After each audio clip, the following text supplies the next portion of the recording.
So, nutrient solution, where do you get it? One place you can get nutrient solution, if you talk to Jack, Jack's actually got a catalog.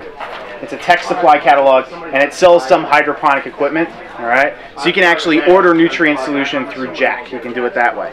If you're fortunate enough to live near a hydroponic store, okay, you can go there and you can get nutrient solution.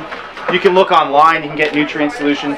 Here's some examples I brought. I don't have enough money to give everybody nutrient solution, so I'm sorry about that, but I can show you what it looks like and how it works. The directions are usually right on the bottle. This is a 3-part grow system, all right? So if you look on the back here, it'll actually have a chart for basic applications, and it tells you how you mix the stuff up. This stuff is really, really, really concentrated. If you get this on the leaves of a plant, they will burn and those leaves will die. All right, so you want to mix it up outside, and when you go to add nutrients to your system, you're going to pour it in, and it'll go and it'll fill up the nutrient reservoir right there at the bottom. So it tells you how to mix it. It says, in teaspoons per gallon. For seedlings, you start with 1/4 of a teaspoon of Flora Grow, which is this stuff. And then you move on to Flora Micro, which is this stuff, which you need 1/4 of a teaspoon. And then lastly, Flora Bloom, you need 1/4 of a teaspoon of this stuff. So it's like a recipe. You follow the recipe, you end up with, boom, a gallon of solution that you can add. The reason there's different parts, there's different stages to a plant's life cycle, okay? Usually it's a seedling, then it goes through a vegetative stage. This is where the plant's like, oh my goodness, I need sun, I need nutrient, let's get as big as possible, right? Then it goes into a flowering stage. This is when the plant's like, holy crap, I'm going to die someday, I better have children. All right? Consequently, the plant starts flowering. It needs different things for the different stages. So it'll tell you right on here how to mix these up so that you get the right nutrient for it. If you hit it off perfectly, you'll support the plant best for the vegetative stage, you'll support it best for bloom, and you will get some great fruit off of the plant. If you don't hit it perfectly, it won't work so hot. All right? The good thing is following the directions seems to be a pretty sure bet with this stuff. So this actually came with a system I bought. It came with this particular brand. This is General Hydroponics. I bought a drip system from them, and it came with these starter nutrients. Another group that I like to use, I like their nutrients, is they're Swedish, so I always forget their name. And it's not that complex. It's like House and Garden. There you go. House and Garden Van Dis Land. Kind of cool. All right. They have a 2-part system. They have A and B, and then like every additive under the sun you can possibly think of. There's additives to encourage root growth. There's additives to encourage blooming. There's additives to encourage all this different sort of stuff. How much you want to use the additives is up to you. You can get away with just a simple A and B system. All right. So this one tells you how to mix it together. You mix it together, you pour it into your nutrient reservoir, and your plant will get the nutrients and it will grow. Nutrients. Any questions about nutrients? Yeah. I do have a question. Go. Theoretically, if this was all the way full, how large could you get a plant? That should be all the way full. But I'm sorry, I don't have enough. Well, that's not quite right. That's what I was saying. You could get, like I said, I would probably think of something like that for like an herb, like a basil plant. You could probably get a basil plant maybe that tall, that wide. Which is the reason I like basil, and it's kind of cool, is I just like to cut its leaves off and then make whatever I'm making, and then just wait till the plant has more and be like, oh, I get more leaves. Yeah, exactly. Nice. So I mean, it's really good for herbs. It's too small for things like tomatoes and things like that.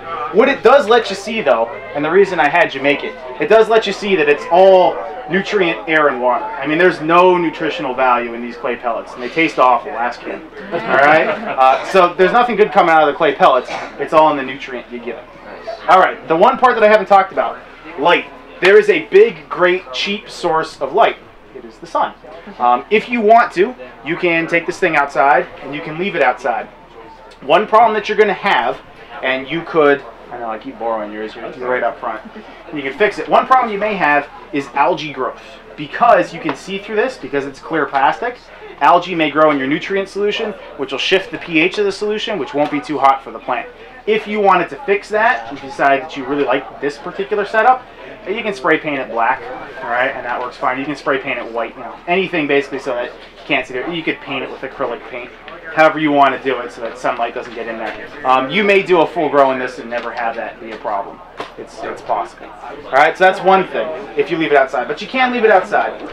There's other light sources you can use because of modern technology. If you want to grow indoors, you don't have to do it expensively. Compact fluorescent lights are surprisingly useful. And this is just a power strip with a couple things you can buy at a hardware store, right? These just plug in and let you screw a light into them. And then I've got CFLs, compact fluorescent lights. You've seen these in the stores. Screw them in. Suspend this above your plant, right? Turn it on. You've got a light source that'll do fine. For the example, for basil, basil grows fine under CFLs. All right. You can toss it on a timer too if you really want to automate the whole thing. Have it turn the light on, turn the light off. So this is one growing source that's cheap. If you really get into it and you want a growing source, or you want a source of light that's not necessarily so cheap, there's fluorescent plant lights, which are pretty good, especially for seedlings initially. If you're trying to root seedlings, it works well. There's high pressure sodium lights. There's metal halide lights. Those are both lights that need a big ballast that put out a whole lot of power. All right, so you can use those things as well.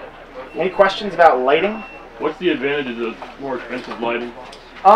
You can get a little bit more energy out of it. So that means say you're growing tomatoes, right? You may be able to get more tomatoes out of one plant because it's not going to stretch so much trying to reach. I mean, you want to keep the lights right above the plant so it doesn't stretch to reach them. If you have something that doesn't have a whole lot of energy, your plant may still try to stretch up to the CFLs to get more sun. So you get better yields per plant. It's basically one of the main advantages. Also, and once again, this is as complex or as simple as you want to make it. If you like the complex end of it, you can change your lighting throughout the growing cycle. So you have different needs, you know, light's an electromagnetic wave. You have different types of light that the plant needs at different points. Sometimes it needs more blue, sometimes it needs more red. You can get all those different things from different lights. All right.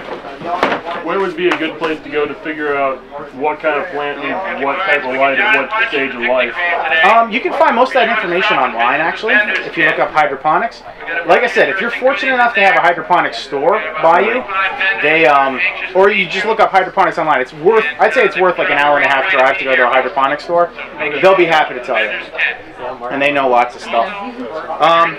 All right. Any other questions about that stuff? Sticking around.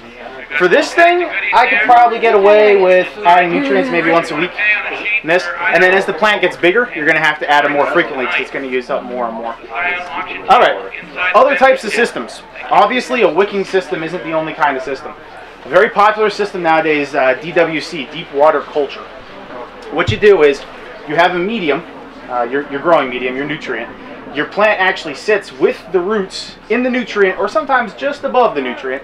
And you put an air stone in there, like you have in a fish tank. So it introduces a lot of oxygen in there. Because if you don't have oxygen, the roots are going to rot. It's not going to grow very well. You introduce a lot of oxygen into the nutrient, the plant has everything it needs, it grows very well. DWC system's pretty common. People seem to like that a lot. Another type of system is a drip system. So imagine you had something like this, right?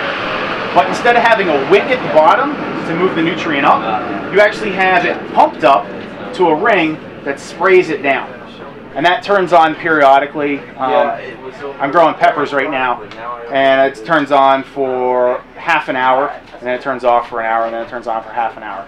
So that keeps the clay pellets nice and moist, or whatever your medium is, and it falls back down to the reservoir where it gets pumped back up. And the dripping action introduces oxygen into the nutrient. Okay, so there's another type is drip, a very interesting type that I brought an example of, that not too many people know of. It's from New Zealand or maybe Australia. There's a company that made a setup called Autopot. And Autopot runs on formerly Smart Valve, but now it's called Aqua Valve. And it's a flood and drain system that doesn't require electricity. So basically what you've got is you got a big thing like this that sits at the bottom. And the key to the system is this smart valve. And this smart valve is complex. You can look up how it works online, but it's got multiple valves and it's got multiple things that move up and down at different times. The end result is this. This smart valve will allow nutrient to flow out of the reservoir, which is what I brought my hydroponics presentation in today. This will be your reservoir. It allows nutrient out of the reservoir and it allows it to fill up this tray. So it sits right down here in the bottom of the tray and allows the tray to fill up. The plants sit in these pots, which have slots in the bottom. One here and one here. So the water level in the bottom rises. Okay? The plant roots absorb the nutrient. The medium gets saturated. Then the smart valve allows the water level to drop. That's what makes it a smart valve as opposed to just a regular valve. If you think about it in terms of water pressure, right, it's very easy to make a system that regulates water at a certain level down here. It's harder to make a system that allows it to fill up and then fall back down. So it falls back down, oxygen is drawn in, so the oxygen gets to the roots, then the smart valve goes back up again. And it requires no electricity the way it works, which is actually really cool. So you can use a system like this to grow outdoors. It's not cheap. The smart valve itself is about 30 bucks now, I think. You can get the whole system for about 100 bucks. And it'll have 2 pots and you'll be able to grow whatever you want outdoors. Tomatoes, yeah, here you go. This size, boom, tomatoes right there. Good tomatoes. What else could you grow in there? All kinds of stuff. You could grow a lot of herbs in there. All kinds of things. Let's see. So we did the smart valve system. What else did we got? We did a drip system. Did a DWC system. I think that's all the systems I wanted to talk to you about. I mean, there's so many different kinds of systems out there, from things that have like a bucket that you just pick up and boom, put on a table, and then put it back down to regulate with timers. Yeah. Can you actually grow multiple stuff like say green pepper and tomato in the same? Sure, definitely. It'll work really well. A lot of vegetables have the same kind of nutrient requirements for different stages in their life, and they tend to stay pretty synced up. They're kind of designed that way, you know, over years and years and years of selection for these things. We've basically made genetically modified organisms, but we've done it over 6,000 years. Yeah? This probably won't work for anything that needs pollination. Well, if you're growing indoors and you want to pollinate things, you got a couple options. You can do it by hand. So you can actually take a toothbrush and you can spot the male plants and spot the female plants and have some kinky plant time and end up with the fruits that you want. That's a possibility. But you need more plants to be able to have that option. Yeah, you need at least 2, and then if you get the 2, you probably want to sex them when they're seedlings and be like, good, I've got a male and a female, I know they'll pollinate. A lot of things self-pollinate too, so you know, like peas and stuff like that, a lot of the common things people like to grow self-pollinate. So, any other questions? Questions about systems? Questions about what we made? Joe's smiling. No? All right, that's all I got for you then. All right, have a good day. Thank you very much for coming.